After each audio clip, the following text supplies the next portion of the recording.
11 తారీఖు నాడు ఎన్నిక ఉన్నది మీకు తెలుసు. ఈ ఎన్నిక ఎవరెవల మధ్యలో జరుగుతుంది అంటే 2 ఏళ్ల కిందట ఇగో మీకు మీ ఎమ్మెల్యే గారు బాండ్ పేపర్ రాసిచ్చిండు.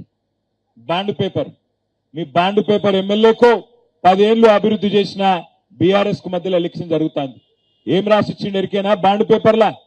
ఇగో మీ ఎమ్మెల్యే గారు రాసిచ్చిందే, ఇది నాది కాదు, నేను తెచ్చుకున్న ఇయ్యాలని. ఏం రాసిండు అని ఏం రాసిండంటే, నా పేరు ఆది శ్రీనివాస్ గోవిందు, నా వయస్సు 58 సంవత్సరాలు, నేను రుద్రంగి వాస్తవ్యుణ్ణి, కాంగ్రెస్ పార్టీ నుంచి అభ్యర్థిగా పోటీ చేస్తున్నా.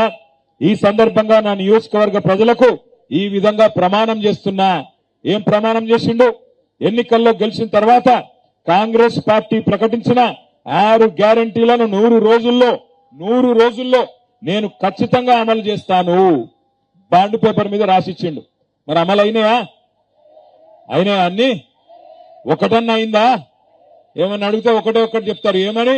ఫ్రీ బస్ అయింది కదా, ఎక్కుర్రి తిరుగురి. బాగున్నదా ఫ్రీ బస్సు? అయినా ఫ్రీ బస్సు ఎట్లయితుంది నాకు తెలియక అడుగుతా. ఆడోళ్ళకు ఫ్రీ అట, మగోళ్ళకు డబుల్ టికెట్ అట. ఇల్లు అనక మగోళ్ళు ఉంటారు, ఆడోళ్ళు ఉంటారు. ఎట్లయితుంది మరి? ఇది వరకు బస్సోడు మా ఆడపిల్ల ఎవరైనా శైలి ఆవిడ తాగుతుండ, ఇవాళ ఆగుతుండా? ఆడపిల్లలకు ఫ్రీ టికెట్ అని రైమని పోతుండ, అంతేనా? మళ్ళా లోపలికి పోయినకి ఏమైనా అందం ఉన్నదా? కొట్టుకునుడు, గుద్దుకునుడు, సీట్ల కోసం లొల్లి తప్ప ఏమన్నా బాగున్నదా? ఒక్కసారి ఆలోచన చేయండి. కేసీఆర్ గారి నాయకత్వంలో 10 ఏళ్లు వేములవాడ నియోజకవర్గంలో ఏమేం కార్యక్రమాలు చేసుకున్నామో, ఆనాడు చిన్నమనేని రమేష్ గారు ఎమ్మెల్యేగా ఉన్నప్పుడు ఎన్ని కార్యక్రమాలు జరిగినాయో ఒక్కసారి గుర్తు తెచ్చుకోండి. వేములవాడ గుడిని బాగా చేసుకున్నాం. అట్లాగే నందికమాన్ నుంచి తిప్పాపూర్ దాకా రోడ్డు బాగా చేసుకున్నాం.